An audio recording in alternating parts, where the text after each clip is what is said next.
Bonjour à toutes, bonjour à tous et à tous. Bienvenue dans Il faut s'y faire, épisode 4. Le seul podcast de cinéma où ce sont des passionnés qui parlent et non pas des putains d'experts, comme vous le savez maintenant depuis plusieurs semaines. Autour de notre petite table, dans notre petit studio, petite cave, Vincent qui est avec nous, Vincent Formica. Salut Vincent. Bonjour à tous. Alors aujourd'hui, on va parler du nouveau film de Greg Araki, White Bird, qui est sorti mercredi dernier, mais du coup maintenant on a un petit peu changé notre case d'enregistrement et notre case de diffusion, donc on passera le week-end comme ça pour un peu résumer un peu ce qui s'est passé dans la semaine ciné, ce qui est pas plus mal. I was 17 when my mother disappeared. Mom? One day she was there, cleaning, making dinner, and the next... She's gone. Hundreds of wives go missing every week. Are you saying there's nothing we can do? I recommend you alert your friends, your neighbors, tell them to be on the lookout. Don't you wonder where she is? I mean, she's got to be somewhere, right? I'm worried about you, Kat. This is too much to deal with on your own. Do you miss her? No, not really.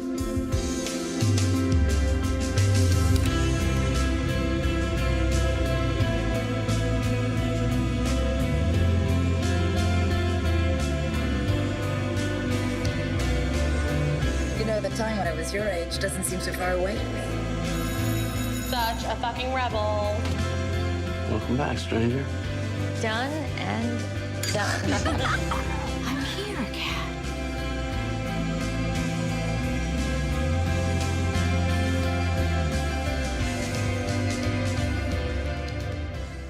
Mon petit Vincent, en 2 mots, White Bird, je sais que c'est l'adaptation d'un livre. C'est pas étonnant que Greg Araki ait voulu vraiment adapter ce film qui est, je pense, dans ses thèmes, pile dans ses thèmes un peu de l'adolescence très tourmentée, où il y a eu beaucoup un peu comme ça de drames, de drames très très difficiles, surtout pour une jeune fille, pour le personnage principal qui est joué par Shailene Woodley.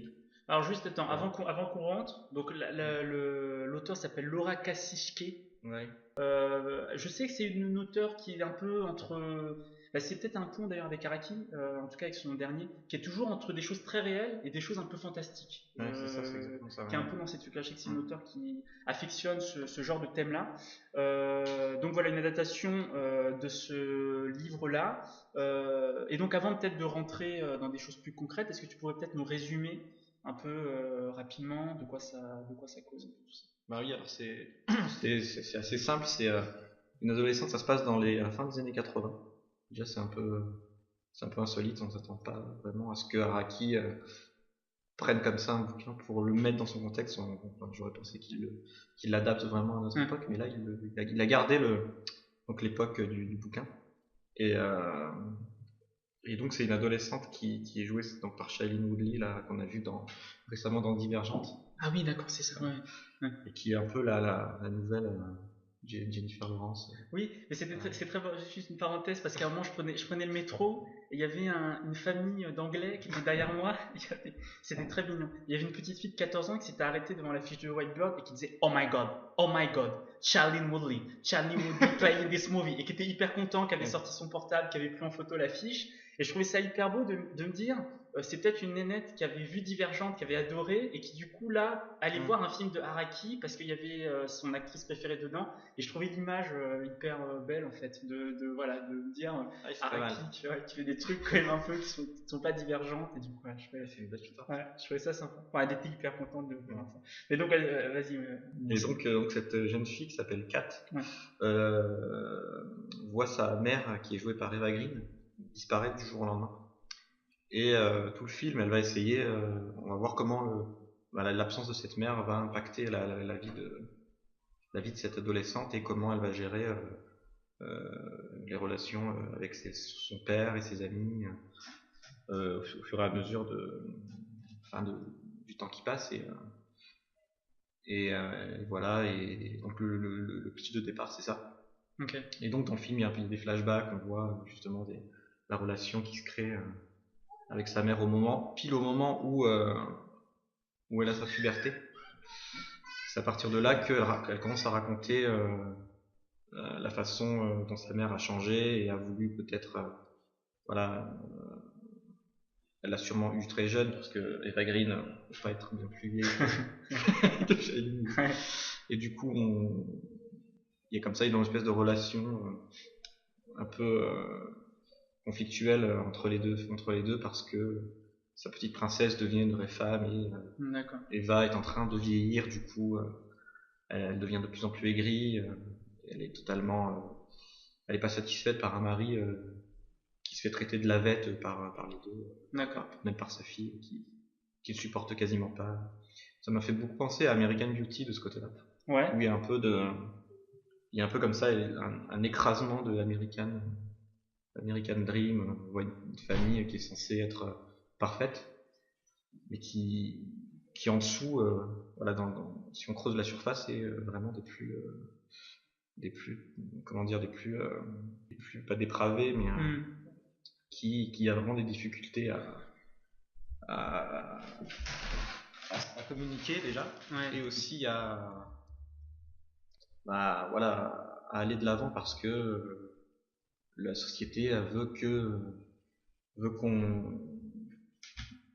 la beauté et que la jeunesse soit le standard, et que quand tu vieillis, fatalement tu deviens plus rien du tout, et que à travers le personnage de la mère justement, qui devient vraiment très aigri et qui est joué vraiment magnifiquement par Eva Green, au-delà de son physique très gracieux, elle incarne vraiment une espèce de mère castratrice à la fois pour le mari et pour la jeune fille.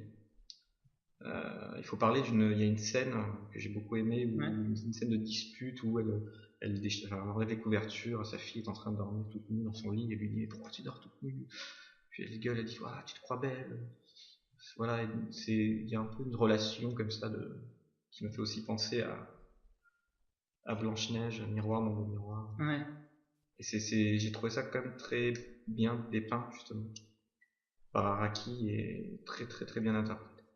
Il y a pas mal de gens, pas mal de critiques, de blogueurs qui disent que c'est quand même un Araki assez mineur. Qu'est-ce que t'en as? Disons qu'il est pas aussi fou que dans ses autres films, Mysterious Skin par exemple, ou Kaboom, où là il va vraiment aller au fond des choses, où on verra dans Mysterious Skin la prostitution de Joseph Gordon-Levitt, qui va aller aussi au fond de cette espèce d'abîme, où il va aller sonder l'abîme comme ça de l'âme des gens, et aller de plus en plus loin dans la dépravation et dans les choses dégueulasses de cette espèce on va dire de l'autre côté du miroir adolescent. Et pareil dans Kaboom, où il étudie comme ça la manière dont les adolescents se vivent entre eux, et leur manière d'être perçus par les parents qui sont totalement à côté de la plaque, quoi. Et là, dans celui-là, ça reste dans ces thèmes-là, mais ça reste quand même beaucoup plus soft et beaucoup plus doux, parce que le récit je pense que c'est le récit qui veut ça, et je pense que Araki a voulu aussi peut-être donner une espèce d'adoucir vraiment son propos, parce que le film le veut, et les actrices, il y a beaucoup, on va parler d'un peu de Gone Girl après, mais il y a pas mal de choses par rapport aux apparences dans ce film-là. Ça me fait penser au Fincher. Le film a vraiment, je pense que cette douceur qu'on peut croire, une jeune fille, il y a des moments oniriques où elle est au milieu de la neige, où elle cherche sa mère, on voit qu'elle rêve, c'est très beau, c'est magnifique, mais en dessous, si on creuse, le film bascule dans un autre genre au bout de quelques, quasiment même à la fin, gros basculement. On peut pas en dire plus parce que il faut laisser découvrir il faut laisser la surprise, mais il y a vraiment un espèce il y a le genre, il y a Greg Araki qui fait du Greg Araki avec toutes les affres de l'adolescence étudiées, et à la fin il bascule dans autre chose, et limite là j'ai trouvé un petit côté fincherien de cette fin où les apparences sont totalement subverties. Alors Juste pour rappeler, Araki, c'est un réalisateur qui est là depuis la fin des années 80 et qui s'est vraiment intéressé à cette question de la jeunesse, à cette question de l'adolescence, notamment à travers sa trilogie, qui porte juste un putain de nom, Teenage Apocalypse Trilogy. Je pense qu'on peut pas faire plus clair.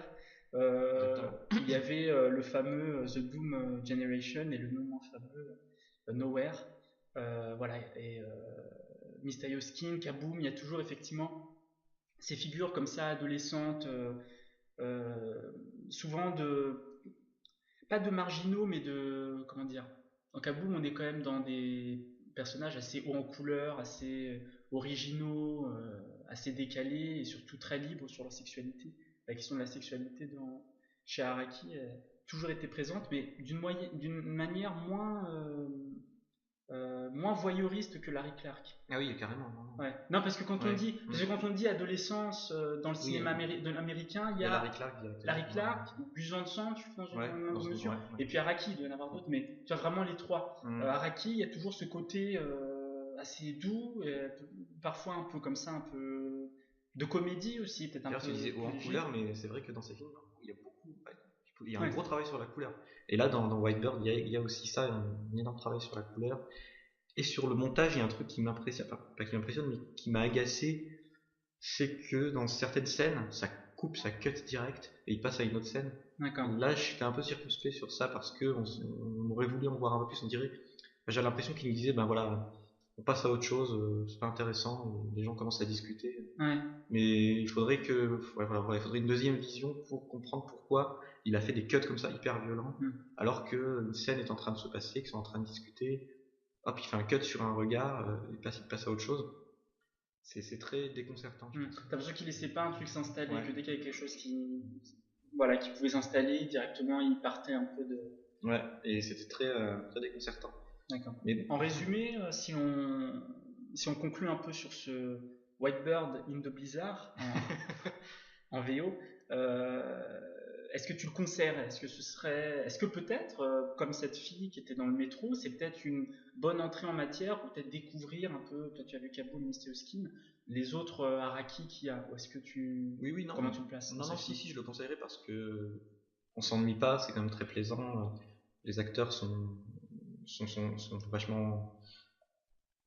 très, comment dire, impliqués dans le rôle et ils sont j'ai l'impression qu'ils sont très bien choisis déjà d'une part, notamment le rôle du père qui est joué par Christopher Meloni qui est juste la figure du flic à la télé parce qu'il a joué 12 saisons dans New York Unité Spéciale.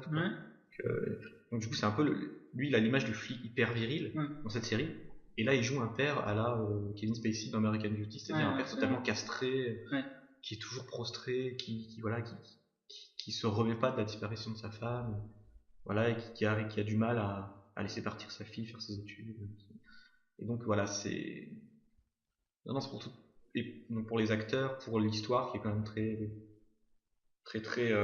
voilà, je dirais pas passionnant parce que je pense pas que ce soit le mot, mais qui est intrigante, et parce qu'il y a un basculement comme ça à la fin, d'un genre à l'autre, c'est vraiment, c'est à voir, et après, pourquoi pas, si c'est le premier Araki qu'on voit, continuer sur ce film. Une porte d'entrée. Mais oui, je pense que c'est à voir. And I assume you haven't heard from your mother. My mother's gone. She's never coming back. Eh bien, d'apparence à apparence, je pense que la transition est trouvée. Quelques mots, parce que voilà, dans Ivocifer, on se donne la possibilité de parler aussi de films qui sont sortis il y a 2 semaines, il y a 40 ans même. Peut-être un jour parlons-nous de Taxi Driver, qui sait.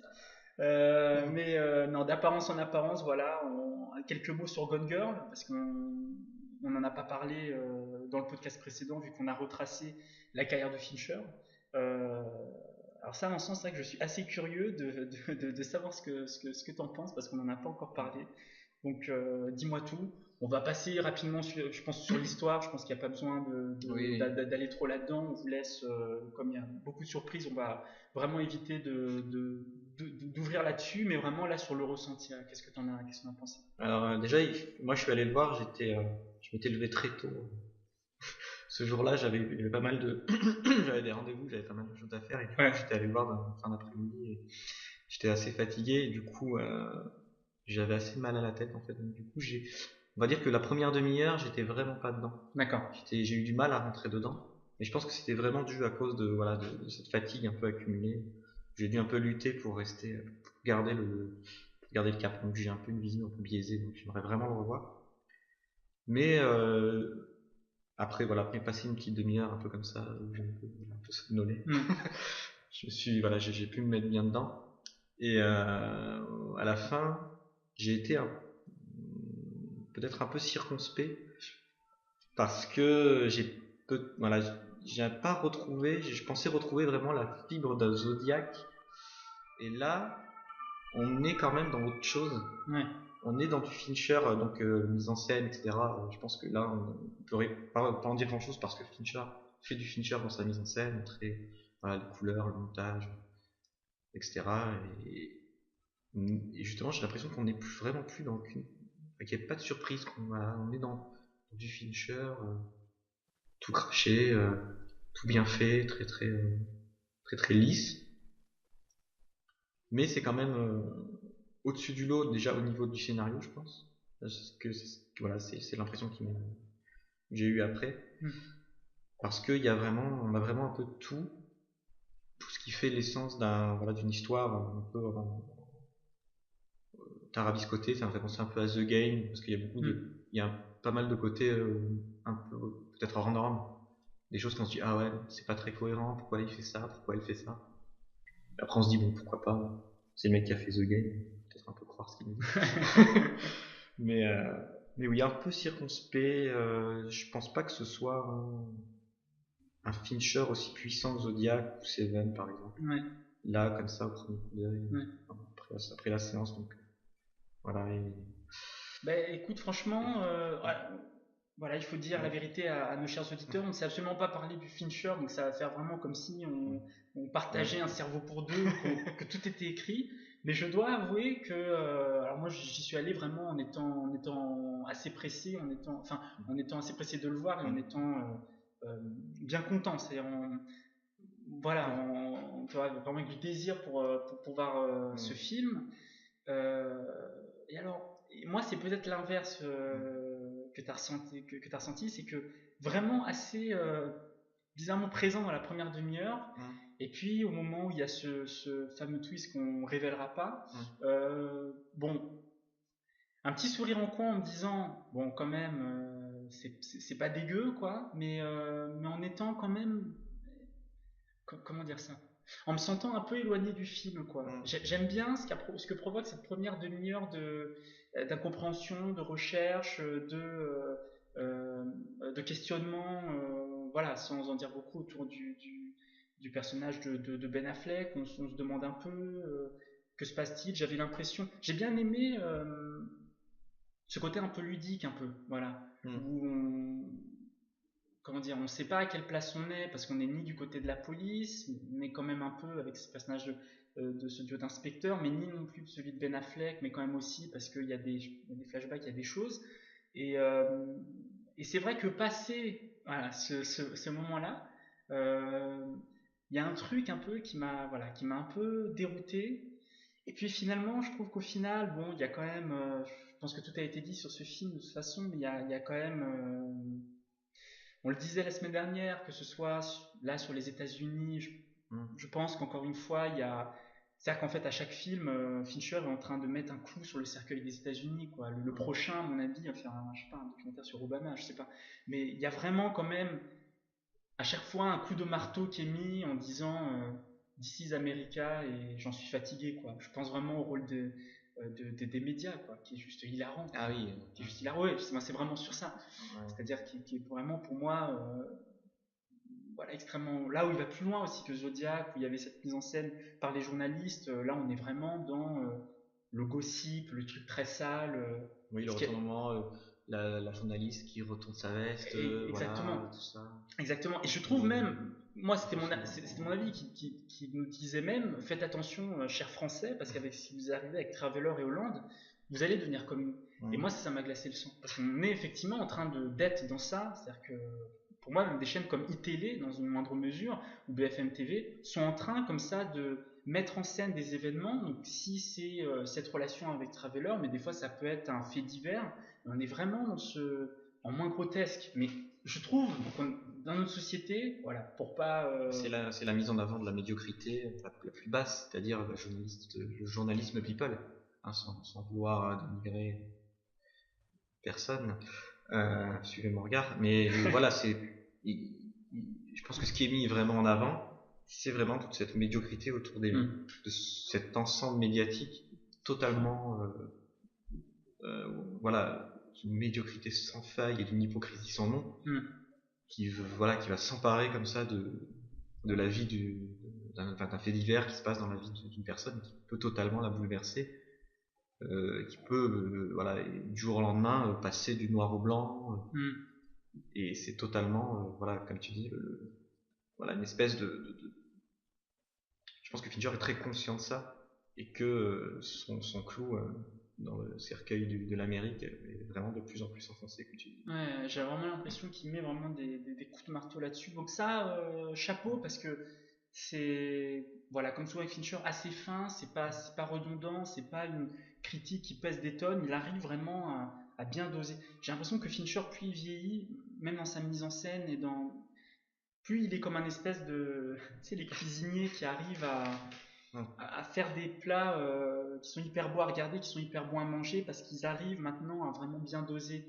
et qu'il n'y a plus de choses qui débordent. Alors on pourrait dire il fait 2h28, il y a forcément des choses qui débordent, mais force est de constater que non, c'est-à-dire que malgré ces 2h30, on peut pas mentir, on s'ennuie pas. Enfin vraiment, je pense que on peut pas vraiment dire ça comme critique. Oui. Non, je pense pas. Je pense que vraiment, honnêtement, on s'ennuie quand même pas, qu'on ait aimé, qu'on aime le propos du film, parce qu'il arrive vraiment à savamment doser quand même. Il y a vraiment, ouais, les gens ont dit, on est proche d'un Hitchcock, quoi. On est proche d'un mec qui est en total contrôle de son film et de l'effet que celui-ci va causer sur ses spectateurs. Moi, je pense qu'il même par certains aspects, il transcende Hitchcock, surtout sur la figure de la femme. Ouais. Qui là, on peut rien en dire parce que sinon, on dévoile des choses, mais la figure de la femme est totalement centrale. Voilà, à la fin, moi j'étais très estomaqué justement par le traitement des personnages féminins, surtout le personnage principal. On va pas encore dans la prestation de Rosamund Pike, voilà, exceptionnelle. Et moi, ce qui m'a encore plus frappé, moi j'étais content aussi de pas, faut que je dise ça parce que c'est marrant, de pas avoir regardé How I Met Your Mother, parce que j'ai pu avoir, voilà, j'ai pu voir un Neil Patrick Harris un peu vierge de tout ce qu'il a fait en côté comique. Ouais. Donc du coup là, je l'ai vu dans ce rôle-là et je l'ai trouvé très très glaçant. Ouais. Voilà, avec son espèce de petit air guindé. Voilà, et c'est un personnage, voilà, il m'a fait un peu penser aussi à certaines figures de Zodiac, comme je sais plus qui c'est, Jake Gyllenhaal va interroger quelqu'un, je sais plus, dans le film. Il y a vraiment comme ça des personnages qui sont très fincheriens, et j'ai trouvé ça aussi très couillu d'aller chercher cet acteur-là, et il est vraiment parfait. Et voilà, donc Fincher, grand directeur d'acteurs, il sait choisir ses acteurs comme personne. Donc, chapeau. Même Ben Affleck, il a été pas mal critiqué chez ces temps-ci. Justement, peut-être il le trouvait trop monolithique. Moi, j'avais lu des choses sur ça. Ben Affleck un peu en dessous, mais non, Ben Affleck, il fait du Ben Affleck, il est là pour être la masse qui est, enfin, je pense, le socle qui tient l'Amérique. Moi, ce Ben Affleck, c'est ça, et encore plus maintenant avec ses engagements récemment, son engagement en faveur dans la politique. À un moment, il a défendu les musulmans dans une émission. Ouais, j'ai vu ça. Ouais. J'ai trouvé ça aussi très, voilà, très comment dire, très courageux de sa part. J'ai l'impression comme ça que Ben Affleck est un espèce de, si Fincher on veut enterrer l'Amérique, Ben Affleck va porter le cercueil. J'ai l'impression que ça. Et voilà, il lui rend un peu son honneur en portant. Et c'est très très cohérent. Voilà. Mais c'est l'année quand même des des acteurs un peu outsiders, parce qu'on a Matthew McConaughey, même si ça commence à faire un petit peu, voilà, quelques temps qui commence à remonter comme ça dans la côte de ceux qui parient sur les prochains grands acteurs américains. Et Ben Affleck aussi, qui était quand même un type qui tournait dans les comédies romantiques avec Jennifer Lopez encore même. Donc il y a comme ça une espèce de retour, c'est-à-dire ça met peut-être du temps pour certains, mais il y a un moment où ça explose. Là, je pense que Ben Affleck, Gone Girl, le prochain Batman, bon, il y a de fortes chances pour qu'il soit relativement bien coté dorénavant. Mais voilà, c'est vrai, voilà, un Fincher plutôt agréable à regarder. Le parallèle avec Araki aussi peut se faire, c'est-à-dire tous ceux qui détestent Fincher, je pense, pourront rentrer assez, je trouve, facilement dans celui-ci et peut-être avoir envie de découvrir d'autres. Voilà, là je pense peut-être en termes de mise en scène où c'est quand même assez... c'est comme Miles Davis, c'est comme les grands quand ils arrivent au bout d'un moment, c'est-à-dire Miles Davis c'était 2 notes de guitare électrique et un jam pendant 40 minutes, quoi. C'est-à-dire vraiment une espèce de, comme ça, de dégraissage progressif, de peut-être de mise en scène. Voilà, je trouve qu'on est quand même vraiment on n'est pas dans Panic Room, quoi. On est quand même dans un effacement et même s'il y a cette patte dès le début, dès le premier plan, avec cette lumière numérique, peut-être que tout le monde pourra pas le voir, mais dans les intérieurs, on est dans la lumière de Social Network, de Millennium. Il y a toujours ça, quoi. Il y a toujours la RAID et qui est là, et sur ça on n'est pas perdu, mais je pense que ça peut être une porte d'entrée intéressante parce que ça dit des choses aussi sur le mariage, ça dit des choses peut-être qui parleront aux gens sur les relations hommes-femmes. C'est une porte d'entrée aussi, je pense, que tout le monde peut prendre, quoi, pour rentrer dans l'univers Fincherien. Je sais que le film a été un peu, Fincher a été un peu traité de misogyne aussi, je crois, par rapport justement à son traitement de la femme. On a lu pas mal ça sur Twitter, ouais. Après ça c'est un débat qui peut être, on peut élargir très longtemps. On n'a pas le temps d'en parler. Non, mais c'est vrai que ça a été vu. Moi, je sais que j'avais répondu à des gens sur Twitter. Oui, c'est-à-dire qu'à partir du moment où on peut pas. Mais là, ce serait peut-être trop en dire, donc je pourrais pas le dire. Mais à partir d'un moment, de toute façon, je pense, voilà, pour ne rien dire sur le film, que un cinéaste essaye de faire un personnage féminin qui n'est pas de la simple figuration, comme le fait Dolan dans ses films, qui est un personnage vraiment incarné, qui a des choses à dire, ce réalisateur ne peut pas être traité de misogyne, quoi. Ce réalisateur doit être traité d'héros, parce que si on réfléchit, il y a tellement peu de personnages féminins dans les films de maintenant qui ne sont pas des espèces de tapis qui ne servent que pour des scènes de sexe, d'engueulade basique, qu'il faut juste glorifier les cinéastes. C'est le cas d'Araki, là, qui a quand même des personnages féminins forts. Exactement. Fincher. Exactement. Sinon je vais oublier les personnages féminins forts dans Araki. C'est vraiment aussi cette. En ce moment, j'ai l'impression qu'il y a justement dans les films une propension à justement donner des rôles très profonds aux femmes. Et là, Eva Green et Shailene Woodley dans le Araki sont vraiment des femmes qui ont pouvoir. Elles ont pouvoir et le père est une lavette, le petit ami est une tapisserie, le petit ami de Shailene. Et voilà, et dans Gone Girl, il y a aussi cette chose, cette espèce d'étude des relations hommes-femmes et le pouvoir que peuvent avoir les femmes, justement. Alors moi, on est vraiment pas du tout féministe, mais je pense que c'est important de penser qu'à une époque, il y avait des films comme Ascenseur pour l'échafaud, il y avait des films comme Une femme est une femme, comme, je cite que des Français, comme Made in USA, où c'était Jeanne Moreau, c'était Anna Karina, c'était Catherine Deneuve. On avait vraiment ce sentiment que le film existait, que c'était des héroïnes et qu'on pouvait rentrer dans le film et qu'il n'y avait pas besoin forcément d'hommes.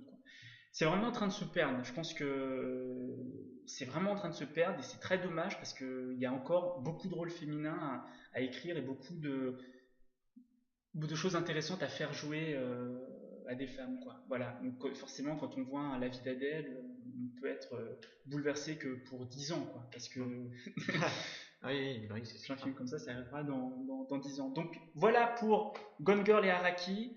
Un petit mot rapidement sur une petite news qui je pense fera un peu le tour un peu des Twitter, des blogs, et qui a commencé un peu d'ailleurs à faire un peu le tour de la planète web. Alors c'est ce truc très étrange. Alors on va contextualiser un peu l'histoire. C'est le cinéaste réalisateur Paul Schrader, donc cinéaste de Taxi Driver. Oui, scénariste de Taxi Scénariste. Driver, scénariste de Taxi Driver, de Raging Bull, réalisateur de Blue Collar, et qui a récemment réalisé The Canyons, qui a un peu défrayé la chronique. Ouais. Donc là, il continue un peu justement à défrayer la chronique, donc pas pour son prochain film qui s'appellera Dying of the Light, mais parce qu'en fait, apparemment, son film aurait été remanié, remonté, il y aurait eu des choses un peu derrière son dos par la société de production Greenstone, qui est une division de Lionsgate, et du coup, voilà, il y a 4 portraits de Nicolas Cage, Nicolas Winding Refn, cet acteur dont je me souviens. Anthony Yelchin. Voilà, Anthony on mettra en lien. Ouais, on placera ça. Et donc Paul Schrader, qui du coup porte comme ça des t-shirts en disant, voilà, donc c'est en VO, donc on libre à chacun d'aller voir, mais en gros, les gens qui ont fait ce film ne sont absolument pas connectés avec la promotion et avec le résultat final. Voilà, donc c'est une affiche non officielle du film, voilà, donc avec ces 4 charmants garçons qui posent comme ça avec le t-shirt. Donc juste voilà, c'est vrai que c'est assez étrange et assez couillu. On en parle parce qu'on aime, on parle de cinéastes, de gens qui essayent de faire entendre leur voix à tout prix. Et là, pour le coup, c'est assez incroyable de voir ces stars quand même américaines. Ouais, quand même relativement très très connu déjà, Nicolas Cage. Anthony Yelchin qui commence à faire son trou parce qu'il a joué dans Terminator il n'y a pas longtemps. Il a joué avec Colin Farrell aussi dans un film de vampire, je sais plus comment ça s'appelle. Et Winding Refn qui est producteur délégué, je crois. Ouais, c'est ça, il est producteur délégué. Ouais. Et Schrader, voilà, qui se lève un peu comme ça contre cette dictate des studios qui ont remonté son film. C'est vraiment dommage parce que justement, j'avais l'impression que c'était un peu, peut-être comme une renaissance déjà de Nicolas Cage. Oui. Parce que qui était un peu en dessous. Voilà, alors, sur Nicolas Cage, les gens parlent de Joe en renaissance. Ouais. Bon, permets-moi de te dire, je n'ai absolument pas compris. Mais apparemment, j'ai pas vu Joe. Oui, on dit voilà, là il est rené, il est revenu comme ça à son peu niveau. Bon, moi je c'est sûr. Alors après, forcément, si on compare par rapport à Ghost Rider, forcément, c'est-à-dire que là il joue, mais c'est quand même un film qui moi me semble être assez faible et dans lequel il est quand même assez moyen. Mais c'est vrai que ça aurait été vraiment plaisant l'association Paul Schrader plus Nicolas Cage plus Nicolas Winding Refn, on peut pas dire que c'était dégueulasse quoi. sachant que Nicolas Cage avait déjà un rapport avec Paul Schrader puisque Schrader était aussi scénariste de À tombeau ouvert. Ouais. Voilà. Scorsese en 99. Et justement Paul Schrader qui justement est pas mal en verve en ce moment. The Canyons qu'il arrivait à justement à sortir malgré tout avec difficulté aussi. Et là celui-là, j'espère que quand même qu'il sortira, qu'on pourra le voir et que lui pourra sortir peut-être une version DVD, une version Director's Cut plus tard, parce que je pense que quand même Paul Schrader est un cinéaste qui a des choses à dire, qui a un passage à faire passer, qui a aussi une vision très cynique et très intéressante de l'Amérique. De son Amérique à lui, de sa façon d'avoir traversé un peu toutes les époques hollywoodiennes, un peu comme John McTiernan. J'ai l'impression qu'ils sont un peu reliés par ça, qu'ils ont été dans le système et qui maintenant ils en sortent totalement pour essayer de faire quelque chose par eux-mêmes. Et là je pense qu'il a peut-être encore fait une fois de plus confiance aux certains studios qui lui ont mis un peu un couteau dans le dos. Et maintenant il se rebelle et puis on verra comment ça se passe.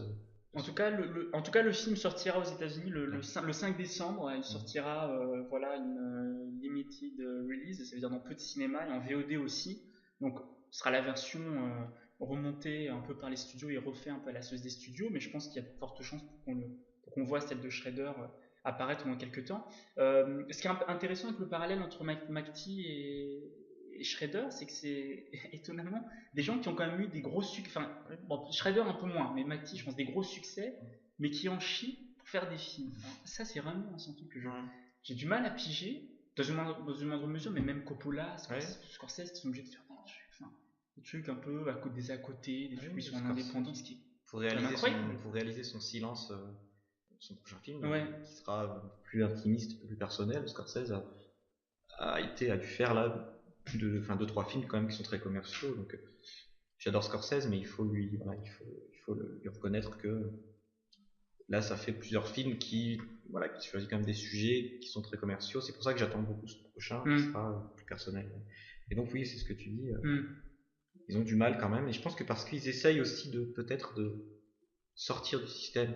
Et je pense qu'Hollywood n'a pas très envie qu'on soit un peu en dehors d'un système qui est un peu hégémonique.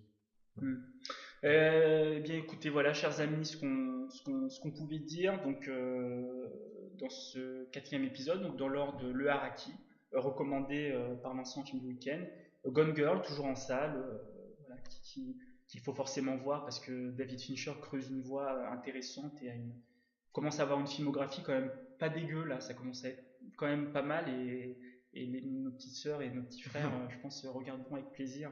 Ils vont bien s'amuser à découvrir tout ça, à décortiquer un peu les différentes périodes, ça commence à être vraiment intéressant. Et donc voilà, cette news qui vient de tomber il y a quelques jours du prochain film de Shredder qui a été un peu remonté, on se croirait un peu revenu au temps un peu de CCIB 2000 où il y avait comme ça des choses un peu bizarres, et c'est marrant de voir qu'Hollywood encore aujourd'hui est toujours un peu dans les studios sont toujours un peu dans ce combat, ils ont besoin des réalisateurs, mais en même temps quand c'est un peu bizarre ils sont contre eux, donc il y a toujours cette relation amoureuse qui est hyper intéressante je trouve, depuis des années. Et bien voilà chers amis, nous voilà à la fin de ce podcast. On vous retrouve la semaine prochaine. Et on parlera, on ne dit pas encore, mais on parlera de 2 cinéastes qu'on aime beaucoup. Voilà, on fait un petit suspense. Voilà. Merci Vincent. Merci et à bientôt.